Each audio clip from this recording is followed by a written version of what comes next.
going live? Oh, I didn't even know. It says live right there. I must refresh this. That was just my warm up. I have no idea what's going on. But I guess I'll chime in with you guys. After all, it is the normal Saturday time. Saturday at 1 o'clock Pacific time, to be exact. And I am in the Pacific, not in the water right now. I'm in the Pacific side of the country. But in a couple days, I got to go back to Nashville. I've got a few different cool events happening. And thanks for tuning in, everybody. Appreciate it. Sufford Squire, Christopher Flood, Jay Fies, Dante's wife. Hello. Although, is it really Dante and you're just using your wife's account? Not a lot of wives in here, usually. Shauna TV, Raphael, April 16th, Ben Burgeon, Greg Levinson, thank you, Connecticut, USA, Mike Carlson, Jason Daniel Stone. Appreciate you guys all so very much. 11 Music. So let's see, what is it? This Tuesday in Nashville, I'm going to be the guitar player in the house band for one of my favorite musical events that's called Pitch Meeting. And all my dear friends are part of that event, and it's this amazing band. A new younger guitar player I've had on the channel recently, Jake Baines. He's typically the amazing guitar player for that. He's got something going on, so I'm going to fill in for him and be the guitar player for the house band. So that's this Tuesday in Nashville, the Pitch Meeting, and that's at Analog at the Hutton Hotel. So what's cool about that is anyone that writes music can come up and they can sign up.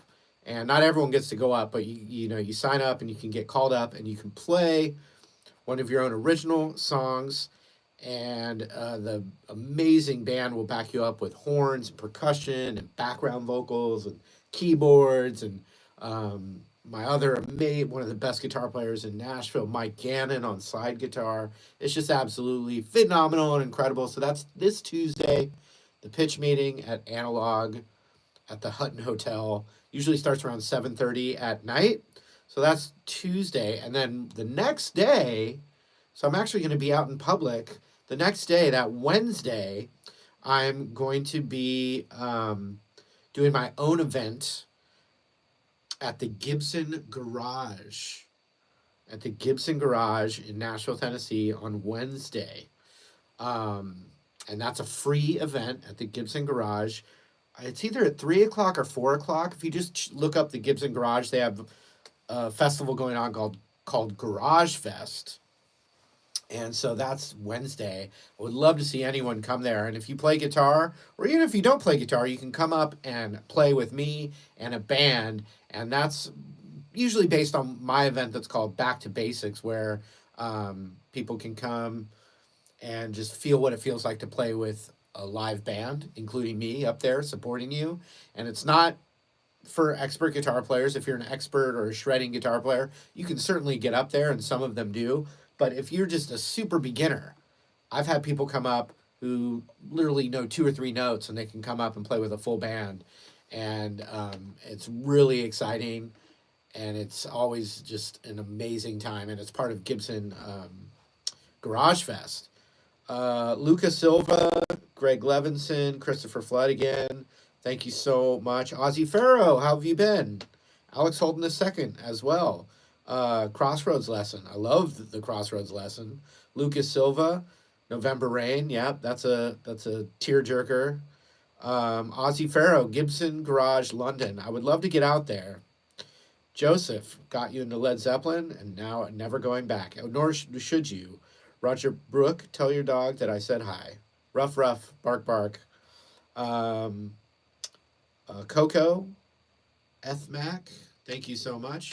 Okay, so something really cool about this Wednesday at the Gibson Garage.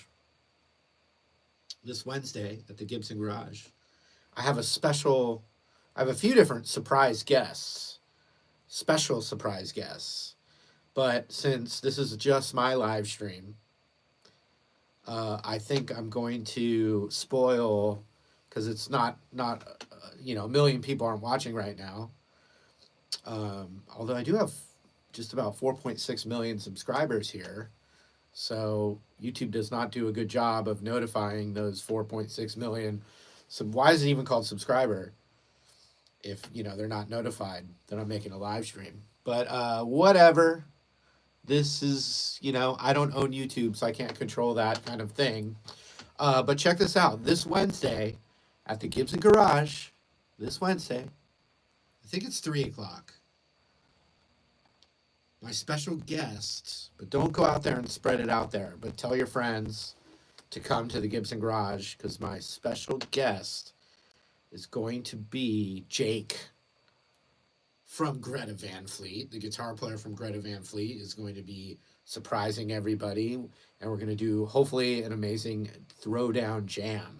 So literally, one of the biggest current rock bands, Greta Van Fleet, their guitar player is going to be jamming with me and a band on Wednesday at the Gibson Garage in Nashville, Tennessee. Literally, Greta Van Fleet's guitar player. Pretty sick.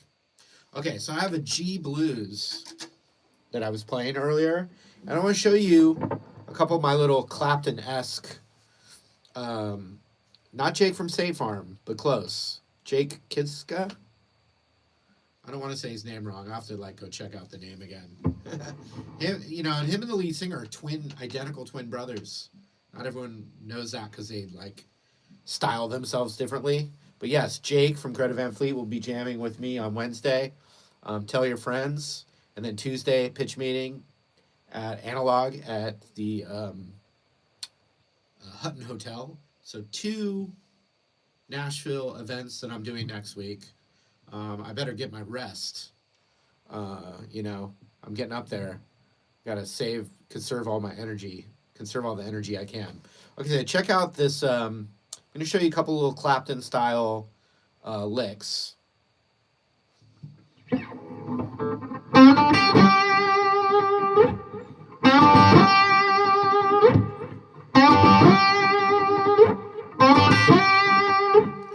So a lot of blues players will do a lick like that, and they'll bend the B string.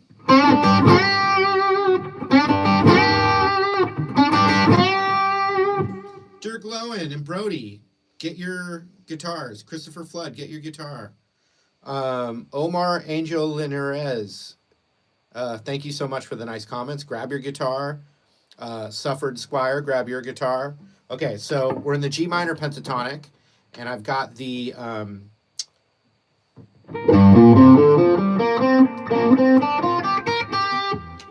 just do that a little bit like that so you can see the guitar, right? So the 5th fret of the G string, right there. 5th fret of the G string from that minor pentatonic. We're going to bend that. Roger Brook, first time you've seen me, what is the Gibson Garage? It's a guitar Gibson showroom in Nashville. There's one in London now as well, and they're beautifully put together. And then there's a stage. There's Mesa Boogie amps and Kramer guitars and Gibson and Epiphone, and then there's a stage, and it's just beautiful showroom with a million guitars and then a stage. And so they do events there, and I'm going to have my own event, and it's in downtown Nashville. Okay, so check this out. I'm going to bend the 5th fret G string, and I'm going to use my 3rd and middle finger together to do it. So that's the first thing I do. Then I hit the 3rd fret B string, and then the 3rd fret high E like this. And that's a classic blues sounding lick that so many different legends use. Indo, Dana Jackson, SJP, Nice Vice, Josh Norco. Can't wait for you to jam as well. Okay, so 5th fret G string, then 3rd fret B, then 3rd fret high E. Ethan Sheffield, how are you?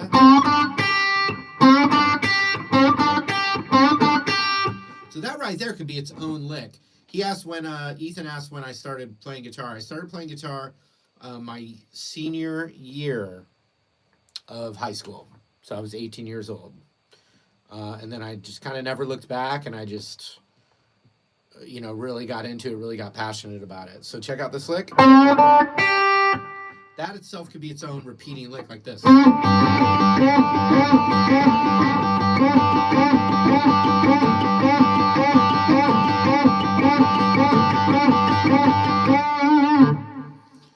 But what I do to kind of, I've definitely heard Clapton do this lick too. As soon as I hit that 3rd fret high E, Alexander XTC gave me a super chat, and I want to give you a shout out, Alexander, and also thank you for the super chat. It's like a little tip. He gave me a little tip, like my digital tip jar. $4.99.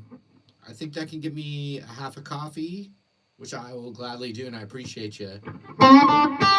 So after I hit that 3rd of the high E, I'm going to grab the 6th fret B string right here.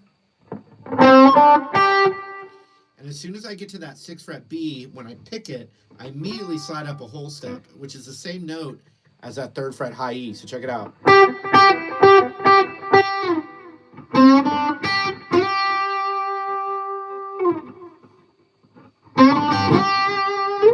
Now, I've been playing for over 30 years, so I can, play this in my sleep. But one more time, if it's real slow for you.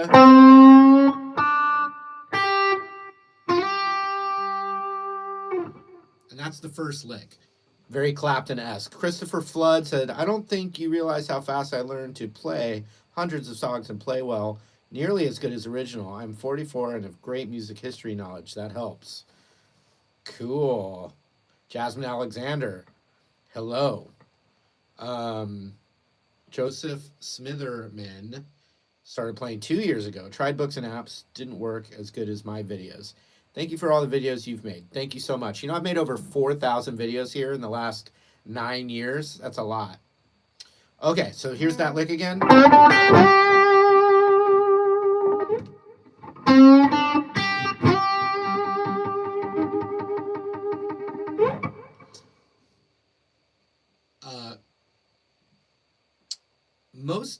A lot of blues rock, it does have a huge influence from Chuck Berry. That is true. Michelle's all blues guitar. What's up, Michelle? Okay, so then from there, I would hit the 6th fret high E. And that particular 6th fret high E, you can give it a little... Greg Levinson, thank you for the $10 super chat. Now I can take someone out for coffee. Don't have anyone to take out for coffee, but I could. If I had someone to take out for coffee, I would take them out for coffee. And I think I could do that now. This is my signature ES335. Okay, so check it out. The 6th fret high E in this scale, you can give that a little quarter tone bend, and it gives it that vocal... sounds like a singer. Yes, this is my signature ES335. Alex Holden said, take Matt. That's my manager. I would, but he's not here. I'm here alone. All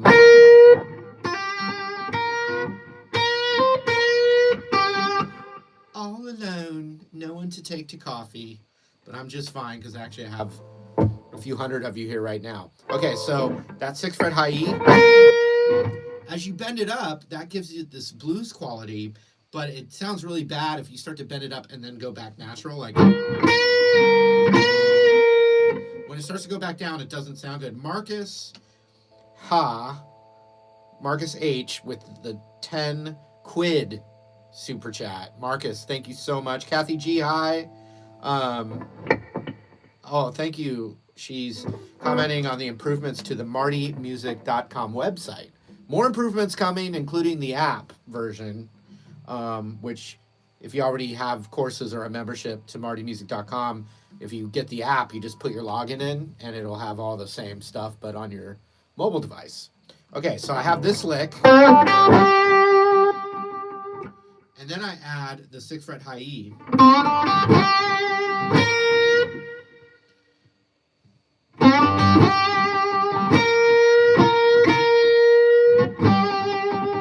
And so that 6th fret high E, you bend it up, and you don't want it to go back down. So when you're starting to bend that up, you can then go to the natural up a whole step like this. Or you can start to bend that up and then go to the 8th fret B string. So watch when I put that together. Oops. I don't have my loop here anymore. I deleted it by accident. So jam along with me.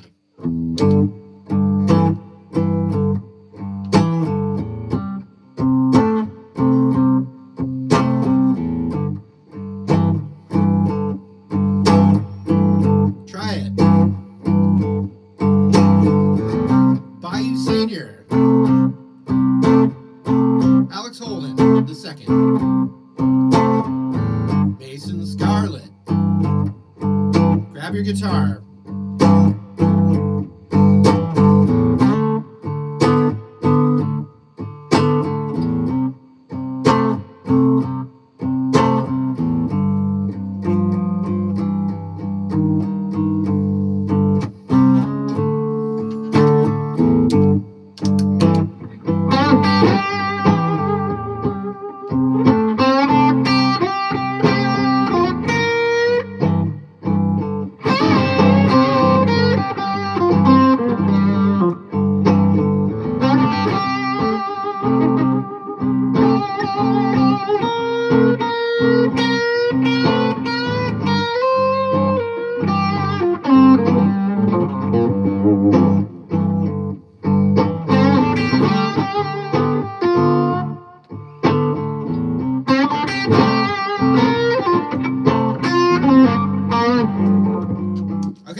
add another thing to that. And once again, we're in the key of G. And we're playing the G blues. Elijah Goodman, can I play clean for a second? Mason Scarlett, I'm the one who wanted private lessons. Finn, wow, I've just been learning from your videos now. You're live, yes. Okay, so clean. I mean, I can do this.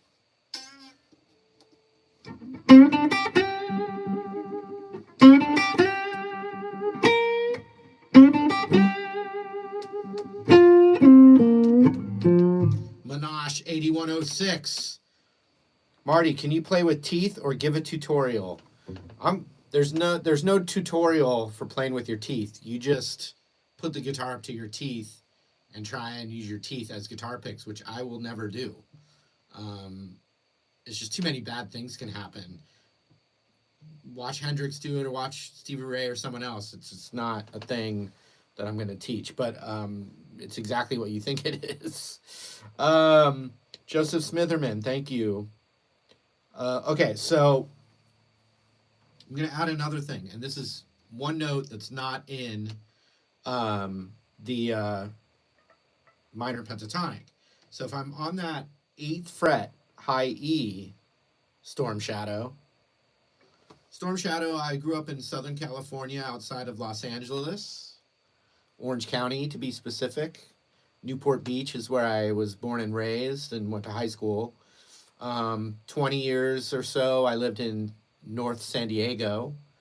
6 years of my life I lived in Santa Fe, New Mexico, where I went to college. And now I'm back and forth between North San Diego and Nashville, because Nashville is where all the music's happening in the world these days. And I love being around a music community and being part of a music community and having music friends and stuff like that. And business for music is there, so I'm very busy there. I'm currently in North San Diego, but you know, I was talking earlier, I've got 2 events in Nashville on Tuesday and Wednesday. So Tuesday I'll be sitting in the house band at Pitch Meeting, so look up Pitch Meeting in Nashville. And then Wednesday I'm doing my own event at the Gibson Garage, and anyone that shows up can come up and play with me in my band. And then I'm also going to have special guest Jake K from Greta Van Fleet sitting in for a jam. So I'm really excited about that. I give San Diego vibes, Storm Shadow. It's probably the way I talk when I'm in Southern California and jamming in San Diego. I jam with the band Slightly Stupid from time to time. San Diego friends of mine that I've known for over 20 years. And I'm friends with all of them, but one of my dearest musician friends that I used to be in a band with, 2 of my really dear musician friends from San Diego are now in Slightly Stupid, if you've heard of them. And they've been in for, my friend AG is the trombone player, and he's been in the band for about 10 years. And then my really dear friend who's been on the channel, Ryan Moran, he's been the drummer of Slightly Stupid for like 20 years. And those guys are dear friends of mine. And then I've become friends with everyone else in the band over the years. Did a recording session with Slightly Stupid. I don't know if the song ever came out. But I've recorded with them as well. I guess I don't talk about that kind of stuff as much as I could. Okay. So here's this new little lick. And so the normal pentatonic would be the 6th fret and the 8th fret of the high E.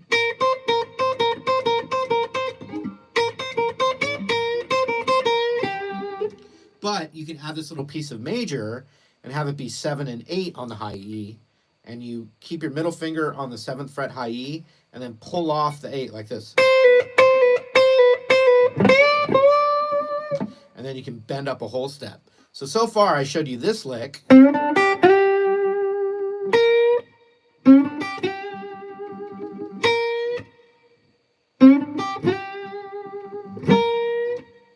then this one. So the next one I'm going to show you is go up a whole step to the 10th fret high E and bend that a whole and half step like this. So it'd be a F note, so I'm bending the 10th fret up to that pitch.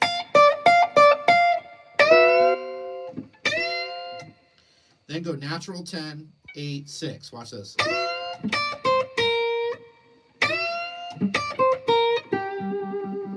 then landing on the root, which is the 8th fret B string.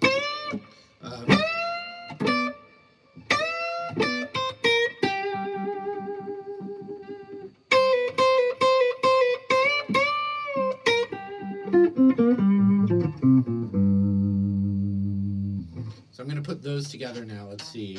Did I delete my loop by accident again? We'll see. Oh, there it is.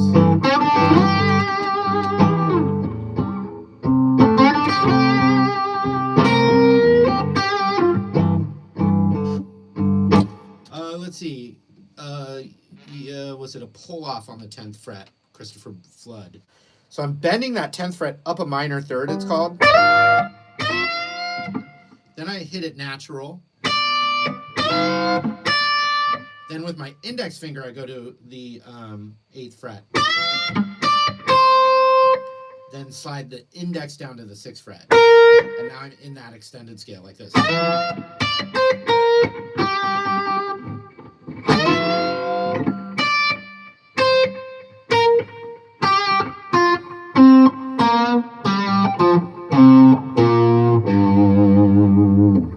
This lick, then I did this one, then the 10th fret minor third bend. So what's cool is if you just learn like let's say every day, and there's unlimited information out there, Christopher Flood, Dodge Ram, can I play fast car? Another thing, I talked about playing with Slightly Stupid. Before my YouTube career, I played a gig at a private party with Tracy Chapman. I actually played with Tracy Chapman. And that was really cool because I was really young, straight out of getting a music degree, straight out of college. And it was through a family friend. There was this like really hoity-toity private party. Tracy Chapman was part of it. It was this really famous photographer, music video director. It was his party. That's why Tracy Chapman played at it. And I backed her up and played guitar with her. And I actually brought some songbooks. We played some Beatles, and we played Bob Dylan. We played some of Tracy Chapman's songs. And she was sweet as can be. We played Give Me One Reason to Stay Here, which is actually in the key of G. So let's see. So I had a few different licks. I had this one. Then I had this one. Then I had this one. And so what I was going to say, and I'm also looking at your comments like Mason Scarlett, Komodo, Z-Dog 2025, Bailey Hyten, favorite Beatles song.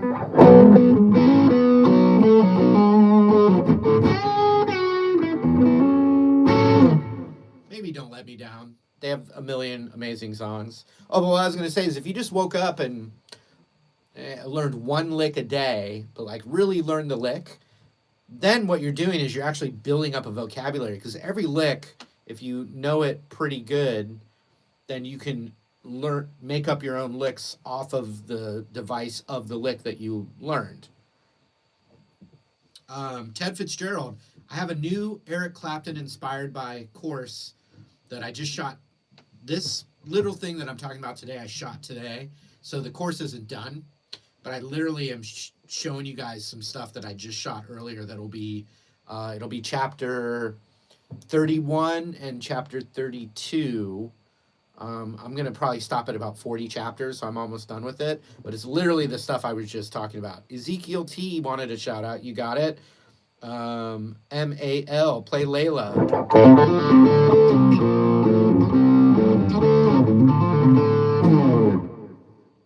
Okay, but so here's what I mean. I'm going to take the lick devices. So that was one. Another one was... And then the other one was... So 3 different licks like that. Oh, I got a 1999 super chat from Josh Norco. Thank you, Josh Norco. I really appreciate that. Josh Norco, always supporting over and over and over and over and over. I did give him an American Les Paul. I like to say that because he gives me so many super chats. He's paid it back already. But I appreciate that reciprocal respect. So I don't know. Okay, so I'm going to put those devices together now, and you can see that I'll like take them, I'll play them real obviously, but then I'll show you how I can come up with my own licks off of that. Bravo Oscar, Alpha Charlie, and you live in Brazil. Christopher Flood, you've run out of song lessons. No way. Greg Levinson, always appreciate your continued support, as well as Alex Holden II. Okay, so here we go.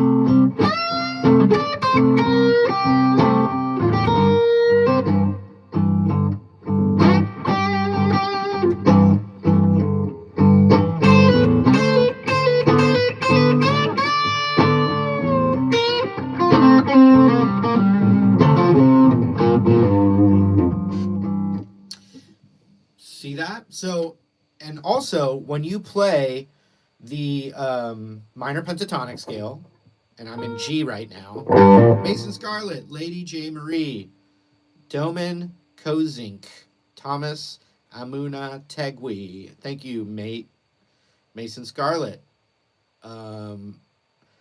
Christopher Flood. Chris C. with the $20 super chat. I really appreciate that. Costa Rica. Oh, yeah, Alex, I remember that you're in Costa Rica.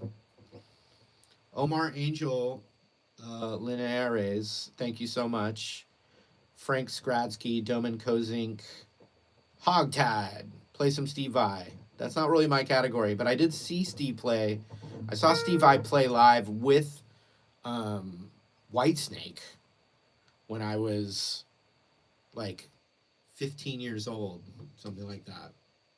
He was in Whitesnake during their heyday. And that was really awesome. Great concert.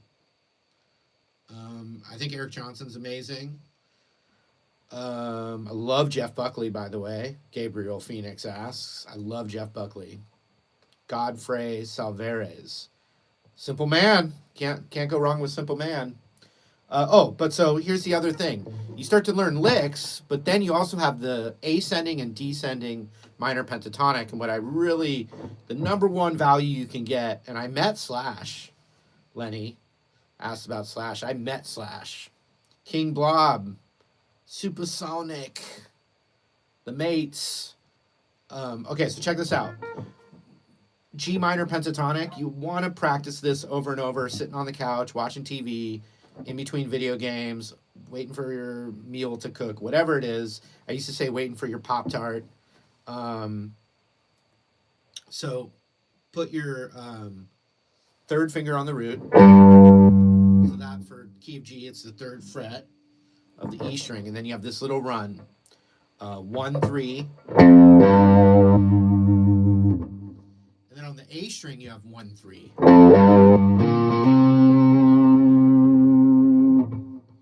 Then you slide that up to 5, and now you're in that main pentatonic shape. Lady J. Marie got a pick from Slash, and someone swiped it.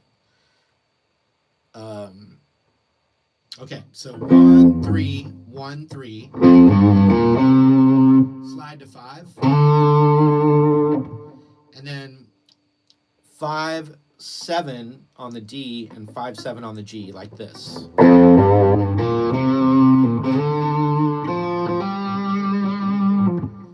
5/7 on the G. Then you slide that up a whole step to the 7th fret.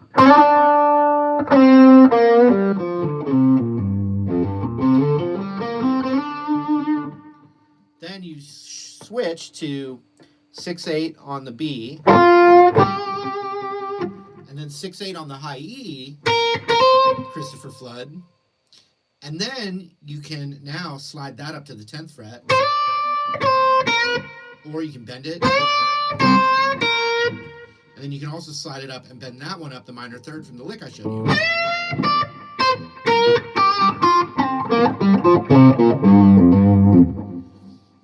I don't add people to my live, Mason. Appreciate you, though. Do you even add people in lives on YouTube? I don't think that's even a thing. I don't think we're doing that. But if you showed up to the Gibson Garage on Wednesday, I'd have you come up and play with me live with a band. Okay, so look, you learn licks, but then you use the little freeway of that extended scale, and you can extend your licks out. You can add it to the little vocabulary phrases that you're learning, like. Then I can go down the extended scale.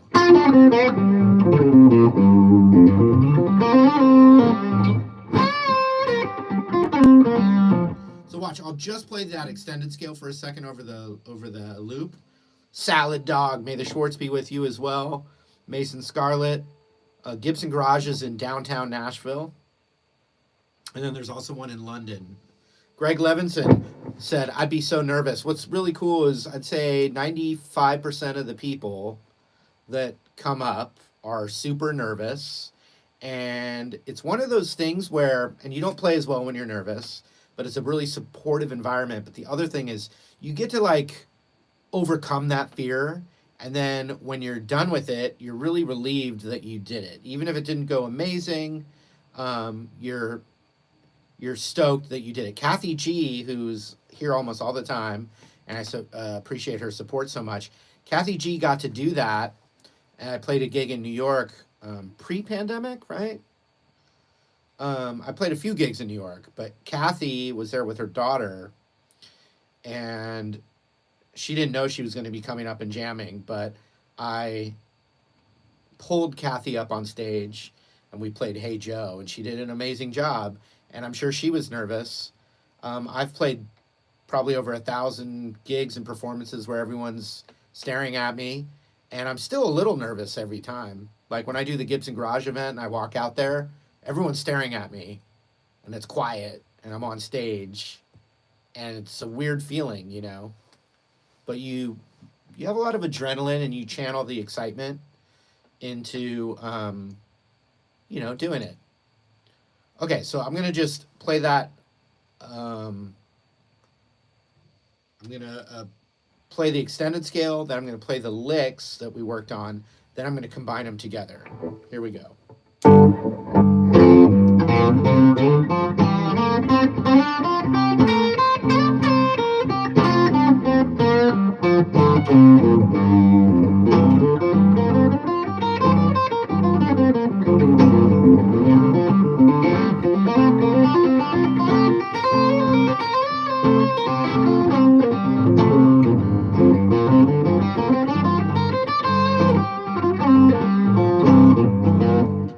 So at first I just kind of did.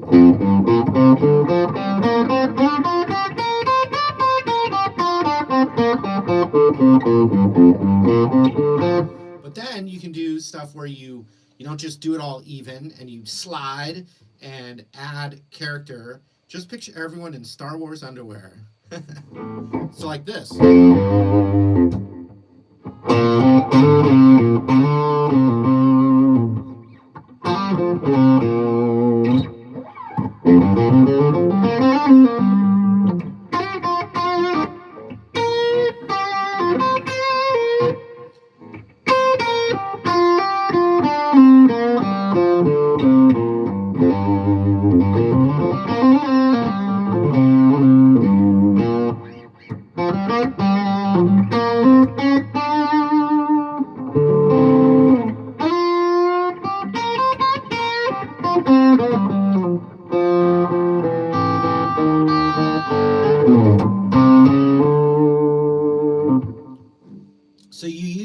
extended going up and down, practice it over and over and over, and then also learn like phrases and licks, and then you start to combine them together.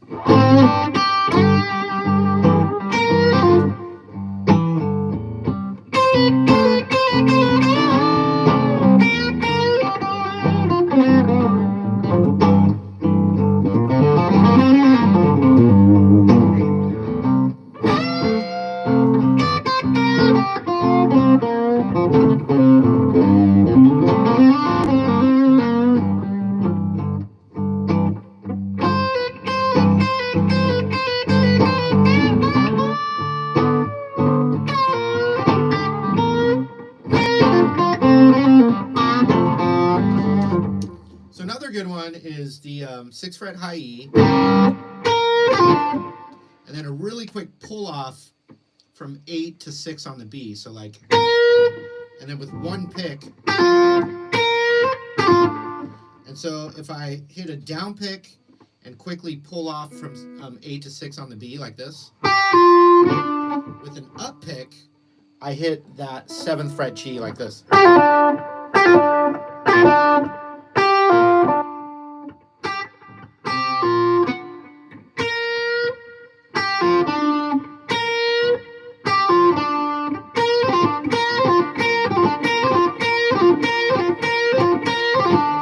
Takes a little practice to play it that fast, but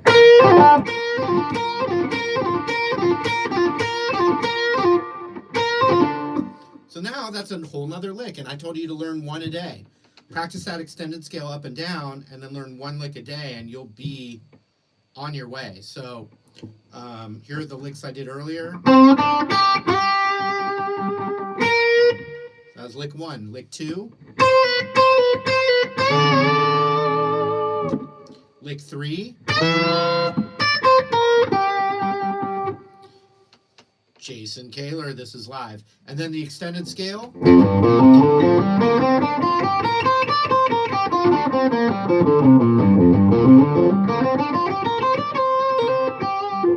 And then this newest lick that I just talked about, this.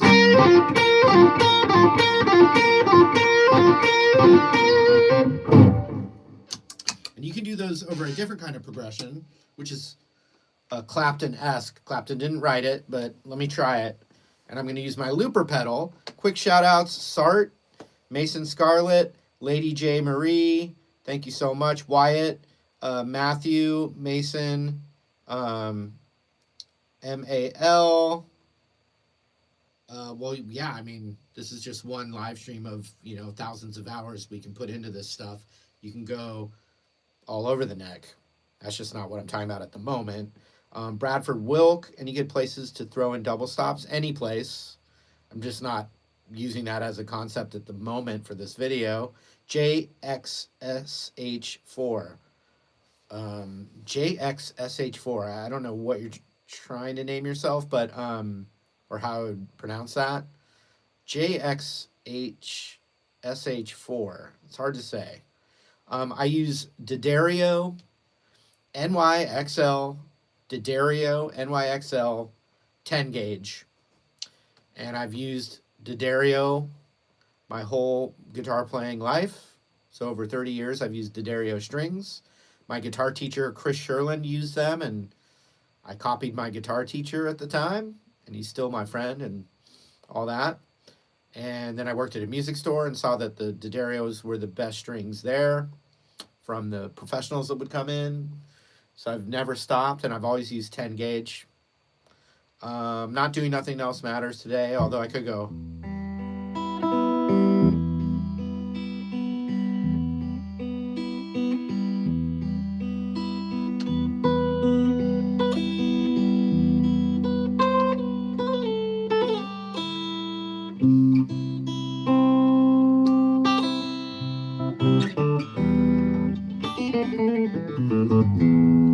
Nothing else matters. And then I say, hey yeah, hey yeah. Oh, nothing else matters. Then I say, hey hey, hey hey yeah.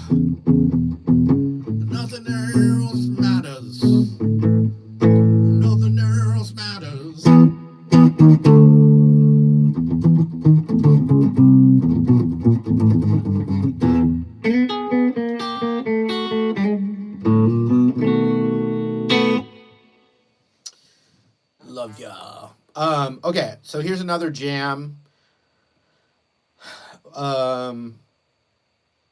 This is true, Greg Levinson says. D'Addario makes almost all strings just packaged under other brands.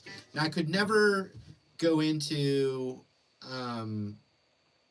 like exact names or brand names or whatever, but it is true D'Addario makes strings for other string companies. This is true. D'Addario has an amazing company. They also make great other guitar products, like the tuner I use here that you can't even tell I have on. This little micro tuner I use. They're a great company, family owned. And then they also have people working in the factory where someone's literally, like, just to show you like the vibe that people stay there and work there, there's literally like an older lady there, and literally her great grandchild is working there. And so that great grandmother has been working there so long that now her great grandchild also works at the D'Addario company. Pretty cool. Okay, here's another jam. It's gonna be G minor now. And I have C minor. And then also check it out. E flat major 7. It's a little jazzier sounding. D minor. And G minor.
Clapton, when he was in the Blues Breakers and then Cream, Yardbirds, Blues Breakers, Cream, he had definitely more of that, like.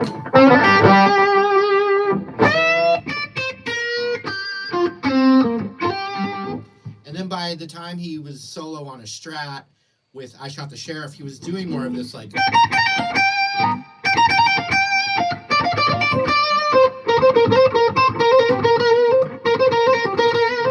He started to do some more of these little kind of trill licks. Let's just go into where we were here. The 6th and the 8th fret of the high E.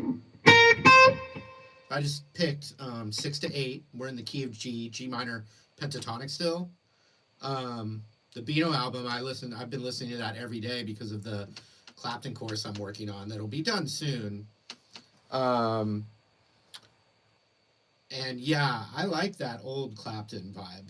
But I like his more songwriting stuff when he switched. It was a really big deal, actually. I mean, I'm not young, but for the Clapton stuff, I'm too young to have been around or been into music or alive when he did the big switch from playing humbucker guitars to a Fender Stratocaster. And it was very controversial when he did that. But I like all those eras. I think he just got really inspired by some of the other musicians, like Dwayne Allman, obviously, but then getting super into the band. And, and everyone wants to evolve. Not just musicians, just people evolve and change and grow, and Blind Faith as well, yeah.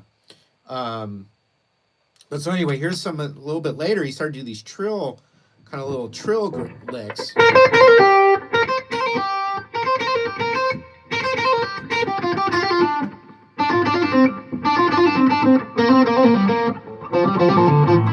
So you can do them anywhere, but you just take like 6/8 on the high E.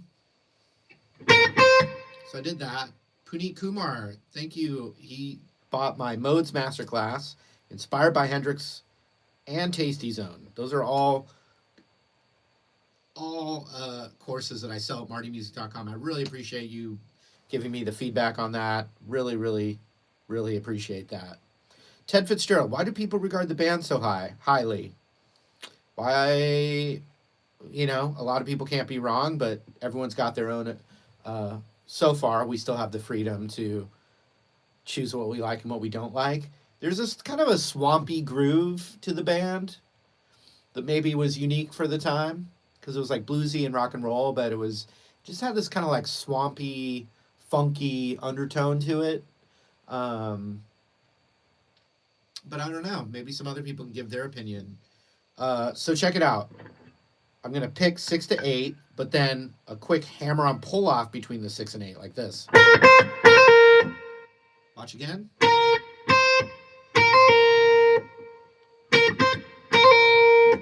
But then after that, I go to the 8th of the B.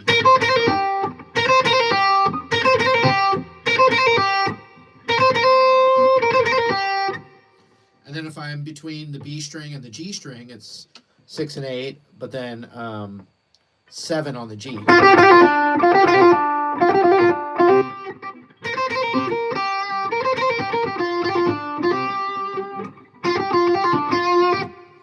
Something really cool that I was listening to him do, and especially on that Beano album, and on Cream too, if I'm still in the key of G and I go up to this A root version of the minor pentatonic,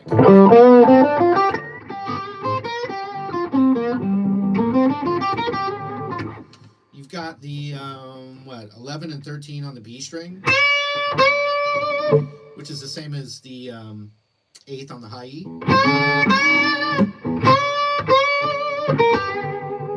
And then the root now is on the 12th of the G. What he would do in that position is, instead of going, when he would bend the 13th fret B string,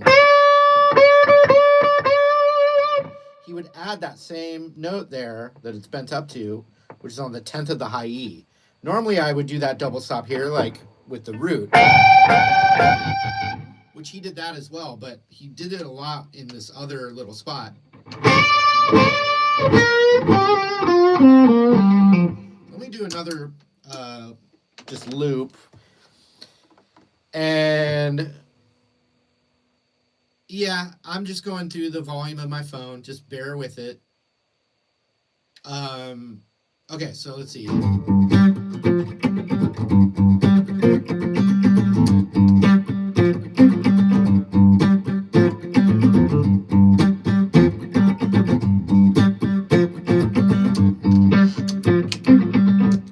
I got a little groove there. I'm using a Boss RC 500 looper.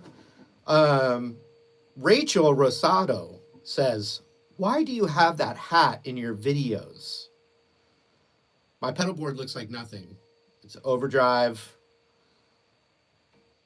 delay, and a looper. That's it. Real quick. I can't play guitar if I don't wear the hat. That was the one deal when I was at the Crossroads. I had to, I want to play guitar and have a career, then I had to wear the hat.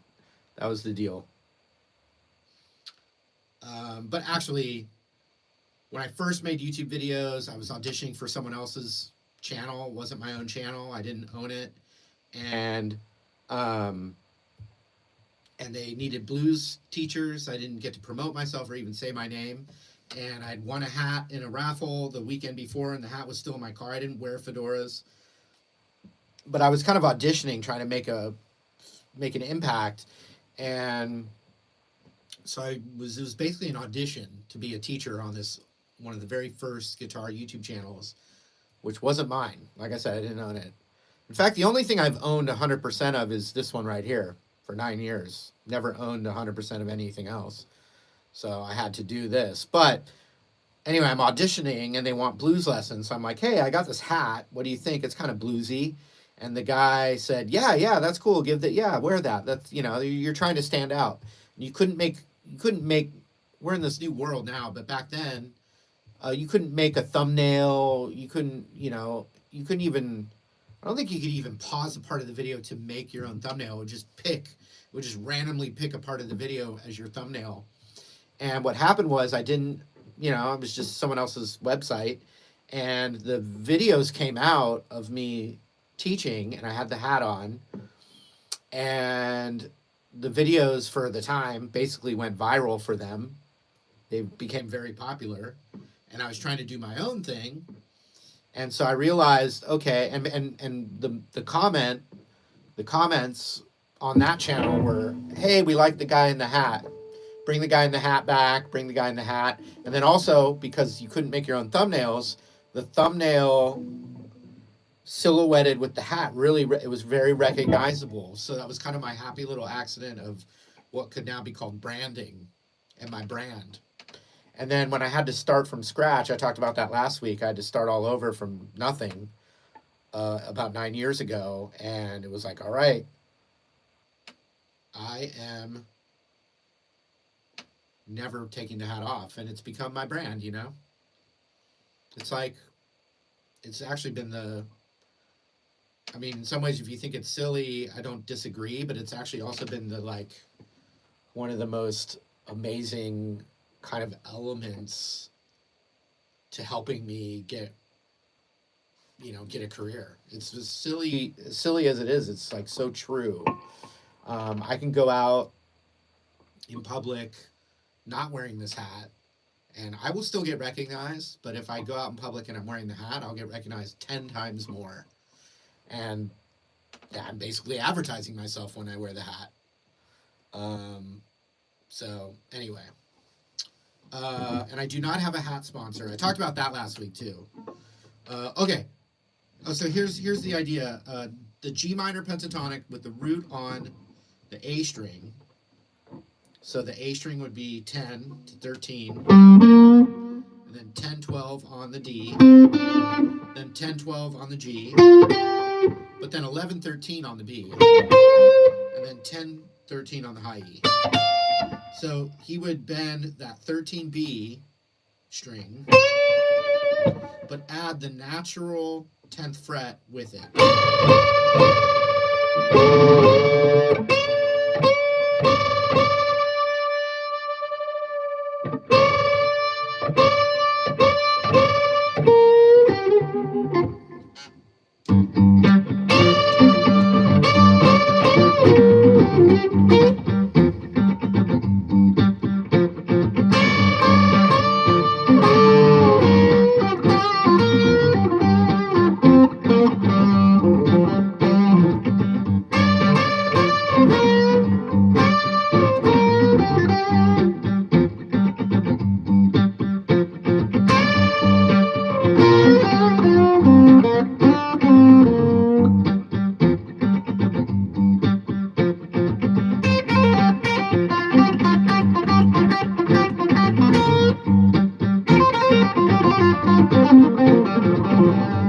So there's those trills.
Thank you guys. Appreciate you. Appreciate you a lot.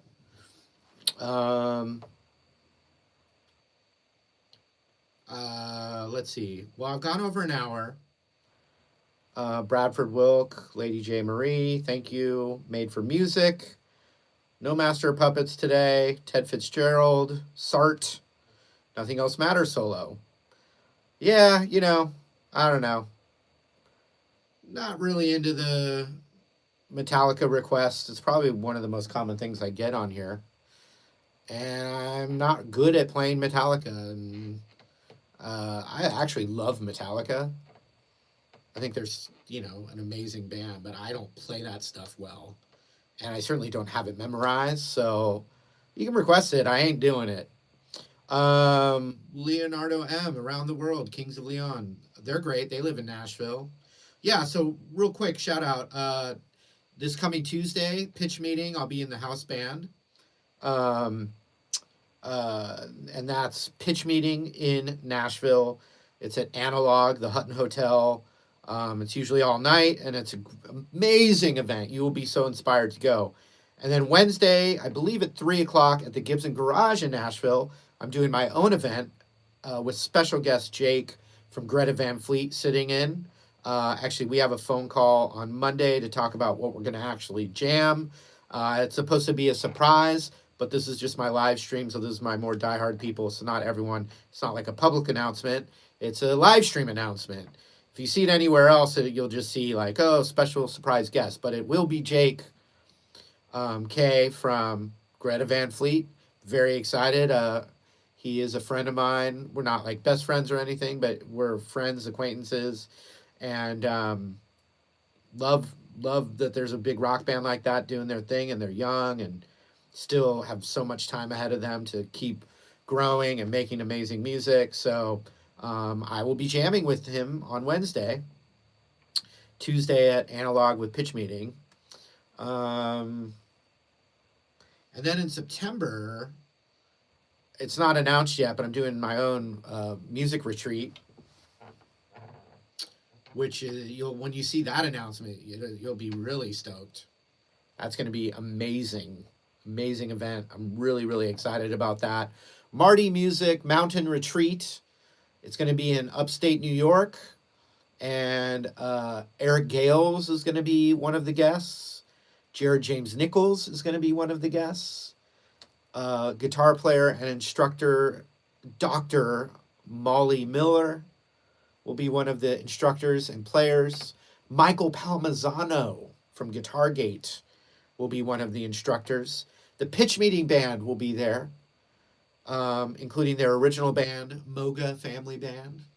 Also, Jared James Nichols will be one of the performers and do a master class. And also one of my favorite singer-songwriters, Paul McDonald, will be performing as well. Did I mention Eric Gales? Yes, I did, but I'll mention him twice because he could be the greatest living blues guitar player. Absolutely melt your face. And more surprises. Let's see. Is it Rochester, New York? Anyway, the announcement's coming soon. Paul McCartney will not be there. I couldn't afford him. I didn't have the $10 million to get Paul McCartney. Hope everything is good with you. How do we get to go? Well, I'm going to be making the announcement next week. So if you sign my info list, sign up at Marty Music. You can buy a free course or sign my newsletter, and I'll make the announcement there first, but I'll make a video about it, and I'll be announcing it a lot, actually, and then all the special guests will be announcing it as well. So get ready for that. Marty Music Mountain Retreat, master classes and performances with some of my favorite people. This is my Gibson, but Epiphone. Epiphone's a division of Gibson. Epiphone, Marty Schwartz signature Epiphone ES335 in cherry red. Okay, so after usually I pick a topic and then I go for a half hour. And then after that half hour, I just am feeling how things are going. We've gone over an hour now. And I've done everything I need to do. But I don't talk a lot and just have conversations with you. So if there's any interesting conversations that you would like to have right now is the time to do it. Before if I'm not feeling it, I'm going to leave. Adam says, Marty, do you live in Nashville? Where are you from? Can we get a backstory? Where are you heralded from? Adam said. Someone else asked that earlier in this live stream, and I told them, but not everyone's no one's really watching the whole thing. I grew up in Southern California, outside of Los Angeles, Orange County, California, Newport Beach to be exact. Graduated from Corona Del Mar High School. Fun fact, I went to high school for 2 years with Pedro Pascal, same year, and we were actually friends back then. We were about 13 or 14.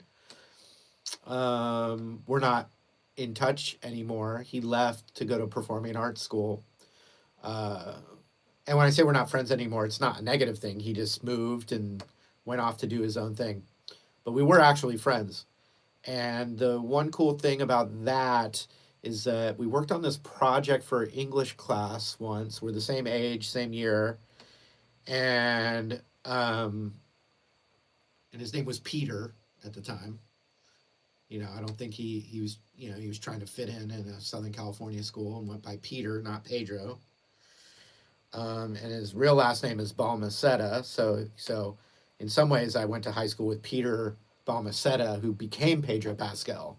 But something that I'm so inspired by him with is that we're like 13 years old. We're working on this school project together at my house, and we rode the bus together. And Brett Papa rode that same bus. And he remembers Pedro as well. But anyway, 13 years old, and now we're 50. We both turned 50 this year. Pedro said back then, I want to be an actor. He said he wanted to be an actor back then, and he wasn't successful until he was in his mid 40s or early 40s. So to think a 13-year-old, now he's like the A-list actor, one of the biggest actors in entertainment currently. Definitely one of the A-list biggest actors now. Just remember, it took him 30 years to get there. And also, what that means is he didn't give up. That means, like, you know, 30 years of not being successful, but also not giving up. It's pretty inspiring. He has a sister that I knew who was at a wedding that I was at about 10 years after high school. 15, about 10 years after high school. And she was at the wedding, and I hadn't seen Pedro since, in 10 years. But I knew he wanted to be an actor, and I asked her, we're at the wedding, and I was like, hey, what happened to your brother? Yeah, Paul. This is the part of the live stream where you can leave anytime. I already went for an hour. Now we are just talking. That's what this part is. This is the part of the show where we just talk, because I can't talk like this in a normal video because it won't do well. But anyway, Pedro's sister, I was like, hey, your brother Peter, still wasn't known as Pedro. He wasn't famous yet.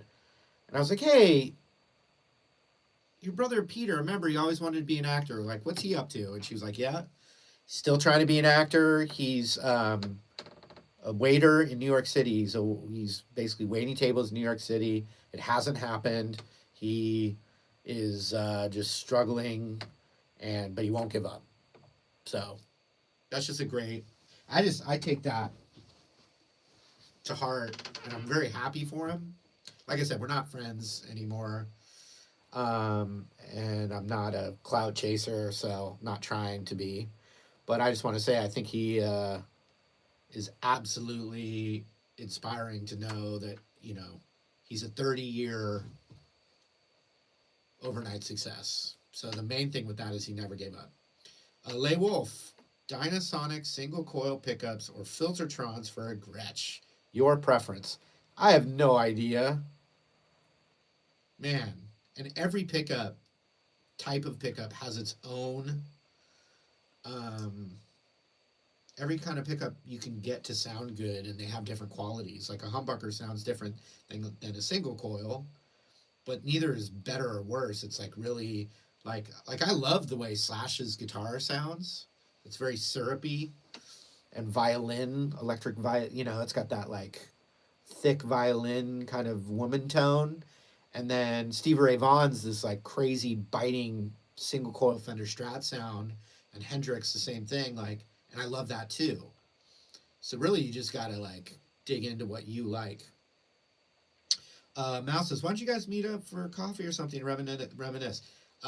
Pedro's way too famous now to, I think, even I don't know if he even if I'm on his radar at all. We're not in touch or anything, so, and there's no way I'd be able to get a hold of him. And then if I got a hold of him after 30 years, it's like very weird, like, oh, I'm trying to like be friends with a famous person now, and I have no desire for that. But if I ran into him, like, I think he would remember, and we were friends. We weren't just like acquaintances. But anyway, I'm just really happy for him. That's all. I don't need anything from him, and I don't need to reconnect. And I'm just happy that he's doing his thing.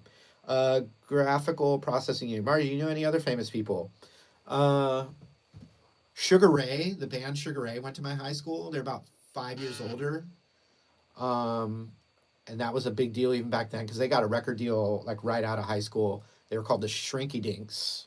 I have an older sister, and they're my older sister's age, and Sugar Ray actually played at my sister's 21st birthday party. Rico Nunez, hey Marty, what's your beef with John Mayer? I don't have a beef with John Mayer at all. And Rico Nunez, I'd love to hear why you think I have a beef with John Mayer. I don't think I've ever said I have a beef with John Mayer. I take the piss out of anyone in the guitar world, like as far as teasing, including teasing myself. I love John Mayer. Please, but I'd like to hear why you think I have. Where would you assume I have a beef with John Mayer? I can't imagine. There's never been a time where I've said something bad about him that I can think of. There could be an occasional funny meme that's just very innocent, and because he's one of the most iconic guitar players, like you know, that's who we roast, just like I would roast a friend. Um, so please tell me. And YouTube Music Portal, John Mayer has a beef with Marty. I think you're just kidding. Um, I don't think John Mayer has a beef with me at all. I just think John Mayer's doing his John Mayer thing, and there's no need for us. Yeah, I don't know. I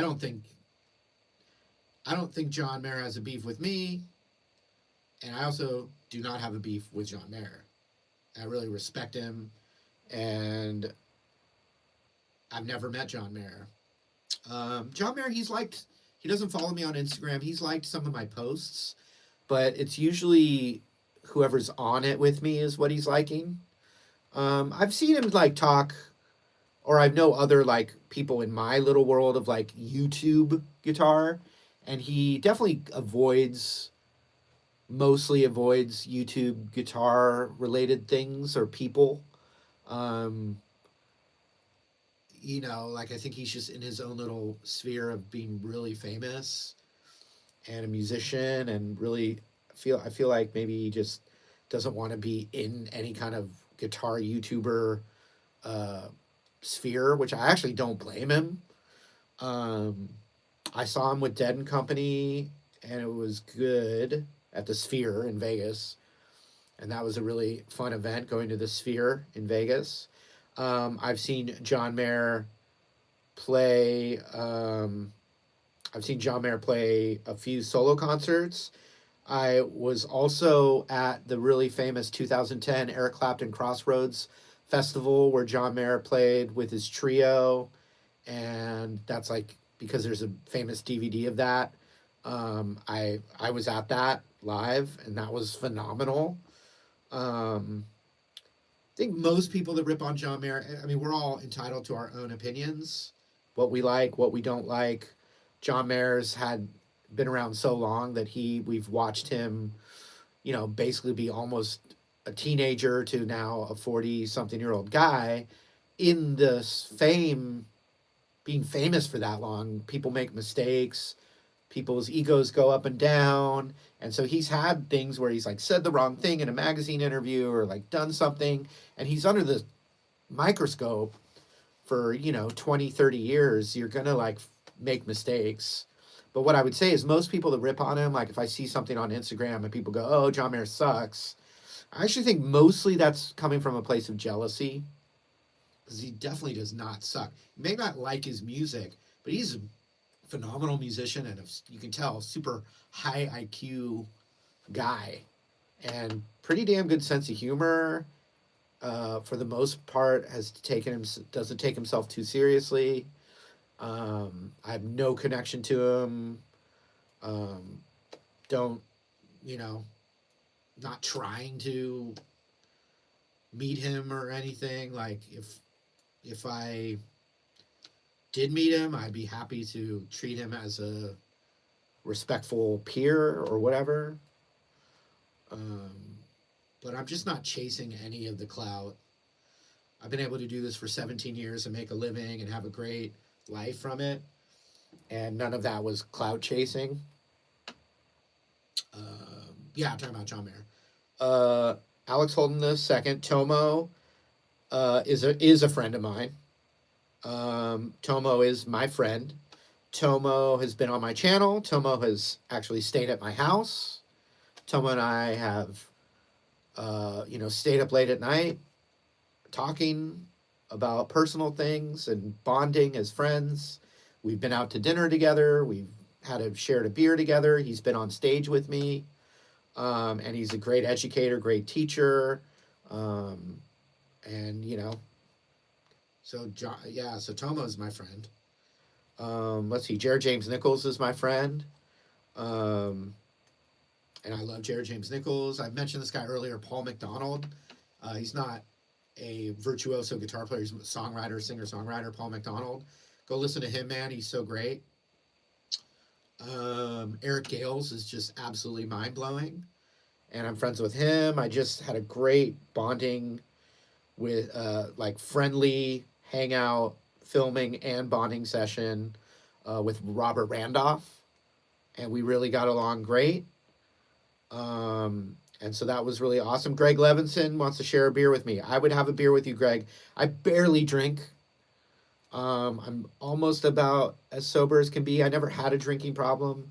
Last like couple years, I've just been so focused on various like things in my personal life that I've just had to focus really hard on stuff. And so it's like I have a casual drink out to dinner or social drink in the right situation, but so I'm not like, you know, sober, but not drinking too much. And also the older I've gotten, the like kind of like, and I don't even mean getting drunk. I mean just like 3 drinks. Like I don't sleep as well the next day. I'm not as energetic, and I got shit to take care of. So it's really more about taking care of my stuff. I've met Orianthi. She's lovely, and she works with Gibson. Not like close friends with her or anything. But I'm a fan. I think she's great. Let's see. Metallica's 1 Part 2. I did do that. Little Fire Studios. If you just look up Marty Music, Metallica 1 Part 2, it'll pop up. I did it. And the thing is, the video didn't do that well. People were requesting it like for like 2 years. And I was like, oh God, there's so many parts to it. And I gotta like, and also it's like 2 guitars, 3 guitars going together at the same time. It's hard to teach in a video, all that stuff. And I finally did it. I worked super hard. I worked on for weeks on it, finally shot it, edited it, released it, and it didn't do that well. But it's out. I don't know why it didn't do that well. Who have I met from the guitar teacher YouTube community? Mal or MAL. I would say everyone. I've met I've been on Rick Beato's channel. He's been on my channel way, you know, before the pandemic. Davidas, Guitar Samurai, Sean Daniel, Rhett Schull, Brett Papa. I actually gave him his start on YouTube because we grew up together. Music is Win. Mary Spender.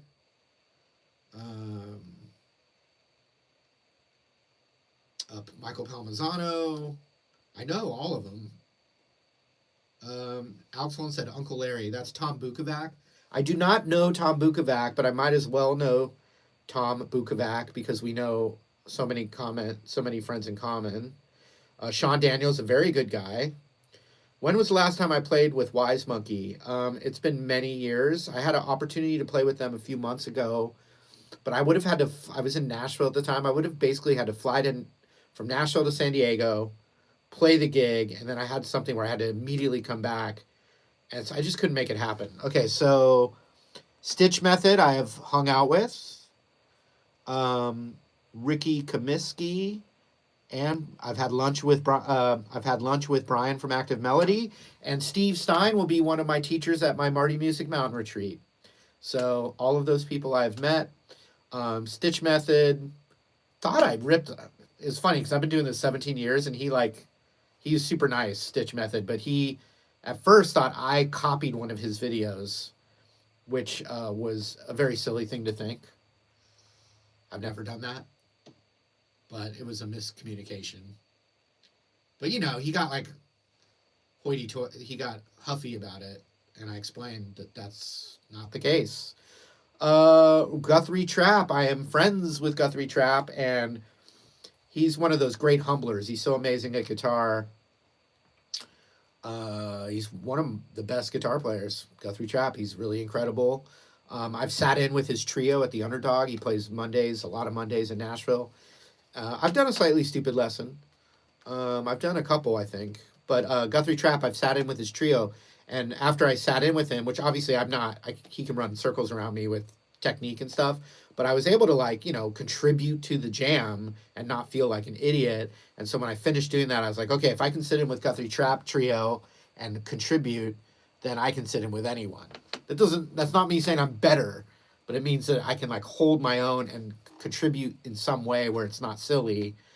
And so I did that with Guthrie Trap, and so I felt like, okay, if I can do that. Well, here's the thing with Guthrie, as far as teaching, and Marcus King is a similar way. Marcus King's my friend, and I love Marcus King. I think he's one of the greatest newer artists out there. Absolutely awe-inspiring singer, songwriter, guitar player. Absolutely effing incredible. But some of those guys, like Guthrie and Marcus King, Guthrie Govan, not as much. Was what I was going to say is like some of those guys are so good at guitar that it's a fluent language to them. They're so fluent that it just comes from their brain and their soul, and so they maybe don't communicate what they're doing as well because they're that good. I was someone who started a little later. I worked really hard at like trying to understand concepts, practice concepts, see what worked, what didn't work, and I think that made me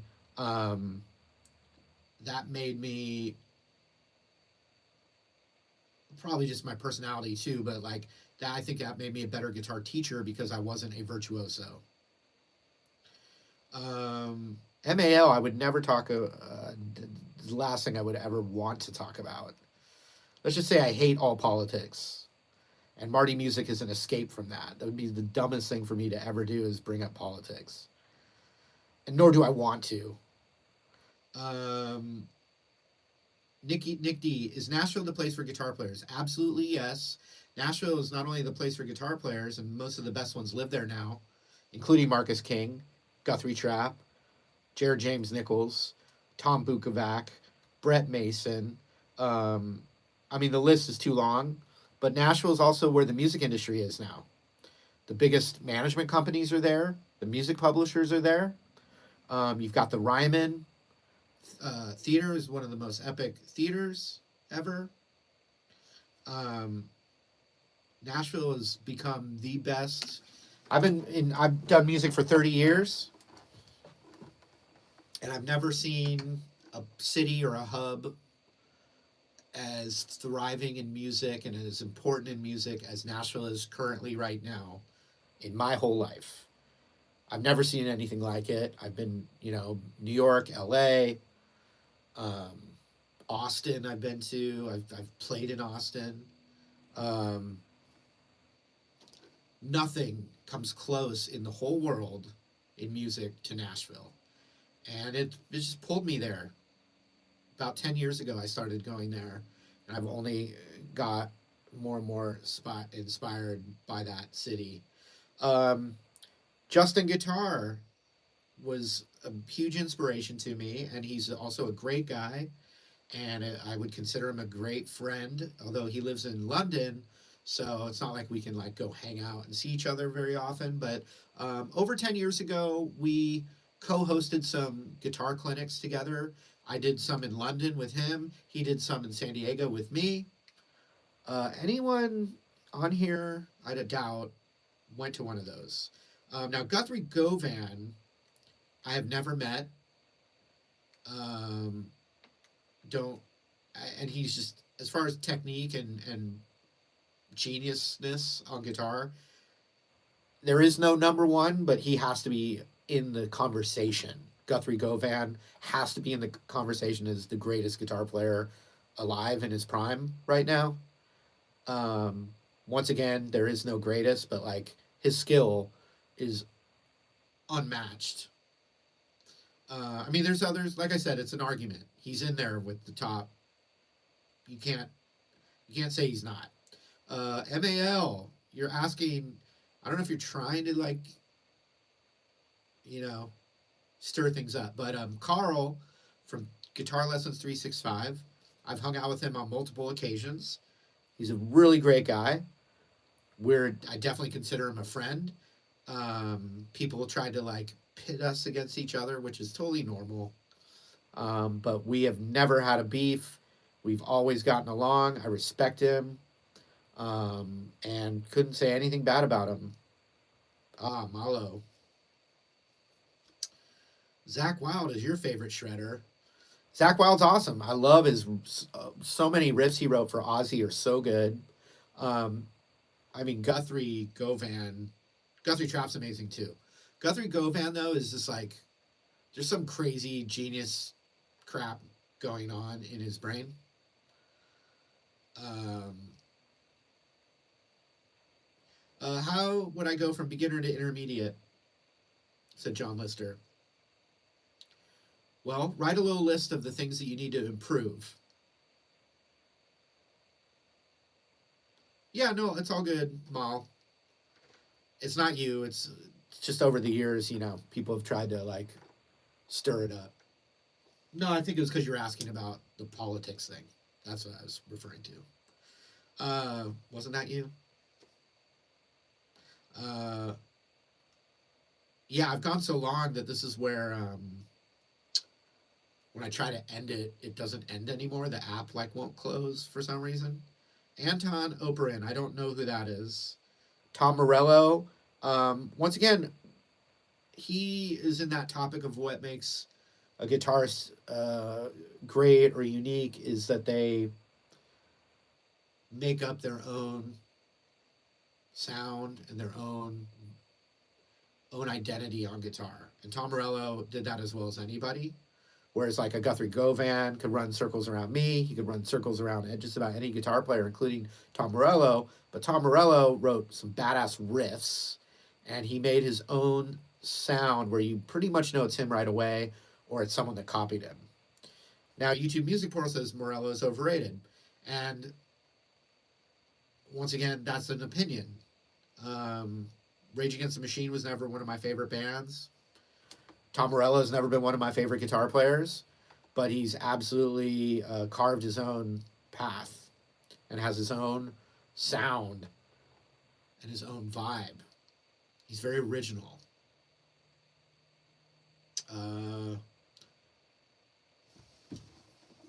Brooke Robbins, how are you? I don't know. Is that obnoxious of you? I'm not quite sure. Like the talk's getting old or I'm getting old.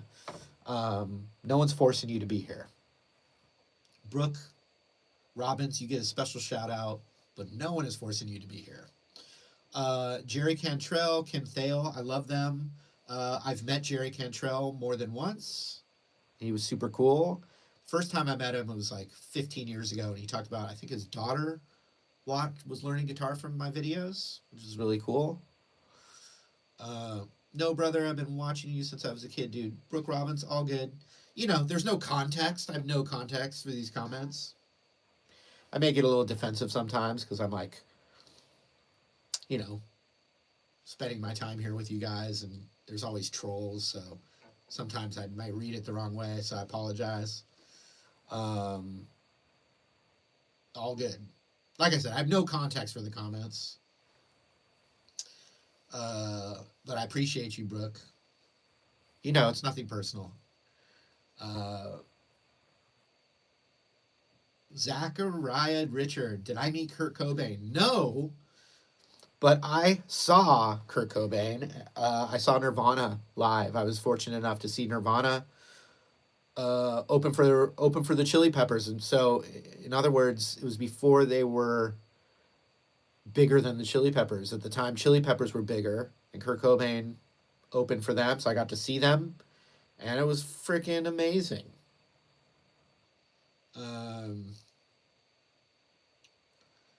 So I didn't get to meet him, but got to see him play live, and that's all I would want anyway. For Shawnee, I saw live with the Chili Peppers. Brad Carlton at True Fire, I don't know him, but maybe I've met him at a NAMM event or something. Nevermind was just freshly out. Pearl Jam's album 10 was not out, but Pearl Jam was the opener's opener as a favor. They got a favor gig because I grew up in LA, so it was in LA. It was the first show of the Blood Sugar Sex Magic tour. Pearl Jam first, then Nirvana, then the Red Hot Chili Peppers. It was an incredible moment for me. I was 17 years old. Um, and that was just like, when you're 17, you see your favorite bands. There's this something special about that time of your life and the music that you connect to. And so I got to see that. A Freddie King course. That's a great idea. I'm probably going to do BB King, then I could do Freddie King. Yeah, born in 2002. You were too late. Shauna TV, thank you. You'd visit me? I'd let you in. Liverpool. I've seen Paul McCartney myself, and I cried a couple of times. And I have hung out with Derek Trucks. I've drank cocktails with Derek and Susan. I've had Susan on the channel. I've, broken bread with Derek. And they're all, and I've gone out with Derek and Susan. And, I can't say a bad thing about them. One of the greatest guitar players alive. And two really swell, kind, generous people. I wish I could hang out with them more. Oh, okay. I'll tell my one Derek Chuck story, Susan story, and then I'm gonna go. Okay, you guys ready for my Derek Trucks, Susan Tedeschi story? There's a guitar player out there named Eric Krasno. Kraz. I produced a masterclass for him actually. He's more famous with like real serious guitar players than mainstream, but he's one of the best. Same age as me, Eric Krasno. He was in a band called Soul Live. He was a founding member of a band called Lettuce. He's also a big producer, produces Alan Stone, songwriter. He actually played bass in Tedeschi Trucks band when they were in between bass players. He did one tour with them on bass.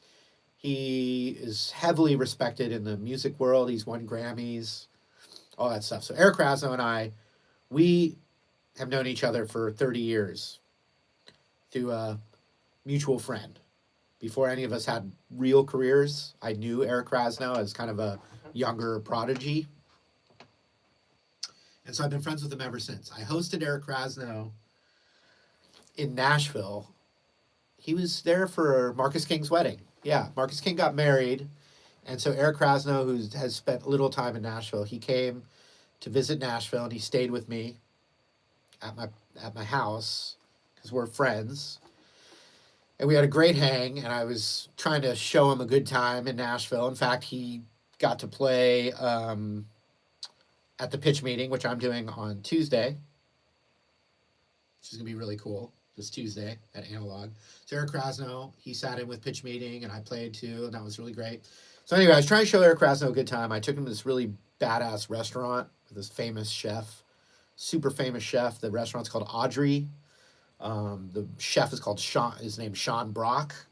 He has an episode of The Chef's Table on Netflix about him that's really cool. He's also a guitar player, and that's how I know him, Sean Brock. But so I took Eric Krasno to this really, really fancy restaurant, and Sean Brock came up to our table to say hello, and we're saying, hey, what's up? And he goes, oh, hey, Derek and Susan are here at the restaurant tonight also. And Eric Krasno is really, really good friends with him. And so Eric's like, oh, shit, really? I didn't know they were in town. I'm going to go say hi. And so Eric says, hey, stay here. I'm going to go over to their table, say hi to them. So then they come back, and Derek and Susan come over, and I'm there, and I say what's up to Derek, say hello to Susan. Sean Brock takes us into a private place of his restaurant and pours us some like really fancy whiskey and like little fancy little things of food. And it's basically all of a sudden I'm in VIP, hanging with VIPs now. I know Ryan McGarvey.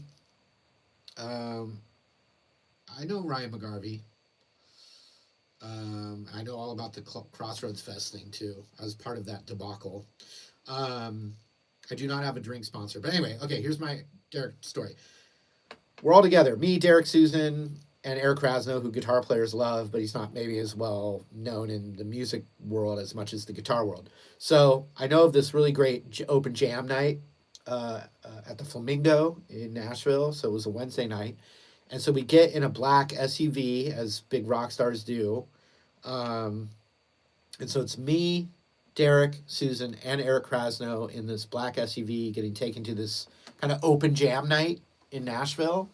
So it's all the like, it's all musicians there, guitar players and like more hipster musicians. And so we pull up to the place, and first Eric Krasno and I get out. And so just imagine like some music guitar player fan who's like into like all that kind of music is standing out front. Maybe he was smoking a cigarette, I don't know, but he was standing out front on his phone, smoking a cigarette or something, and this black SUV pulls up, the door opens, and I get out, and Eric Krasno gets out. I am not particularly tall, but Eric Krasno is probably about 6'2", and or 6'3" even. He's a pretty tall guy. So we get out, and this dude is probably a little buzzed. He like sees Eric Krasno get out of the SUV, and so clearly he's a big music fan because this was like 3 years ago. This is about 3 years ago.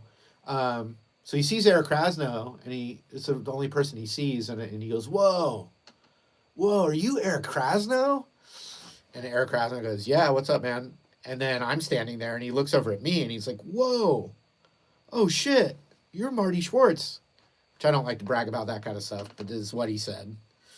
He's like, "Whoa, dude, you're Marty Schwartz." So he's like geeking out that Eric Krasno and I, and people don't know that we even know each other, but we're good friends.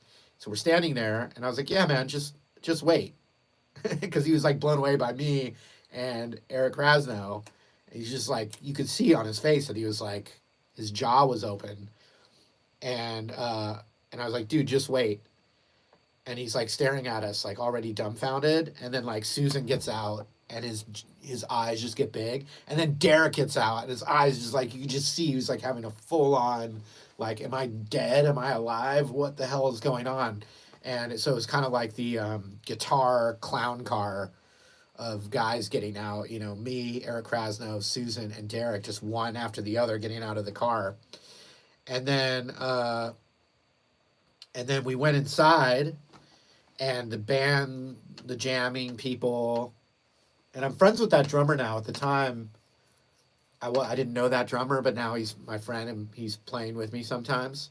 And so anyway, they're just jamming, and the music sounds great. And Susan just walks onto the stage, and no one stops her. Susan the crowd just parted for Susan, and she's just walking, gets up on stage, and they just like hand her the microphone, and she was just like, just went off, and the place went bananas, and everyone was filming, and it was just such a memorable night, and I felt really cool to be part of their little crew that night, to just get to be a fly on the wall for all of that. So that was pretty freaking epic. So that's my truck story. And then I'd say about a year later, Susan Tedeschi Trucks came on my channel for one of my interviews. So actually, I'm going to end this now, but what I would say is, if you feel like it, you can go click on the Marty Music channel here and type in Susan Tedeschi, and you'll see my interview with her. I think that was a really good one, and it went really well. And she was on the channel. So anyway, thanks again. Appreciate you guys. I mean, that's all I got. I'm out of fuel. But I appreciate you so much. I get to do this for a living.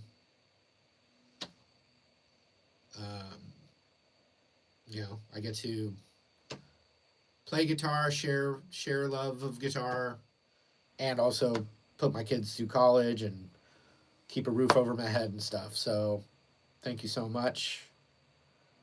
And we'll see you next Saturday. Every Saturday at 1 o'clock Pacific time. Let's see if it'll close.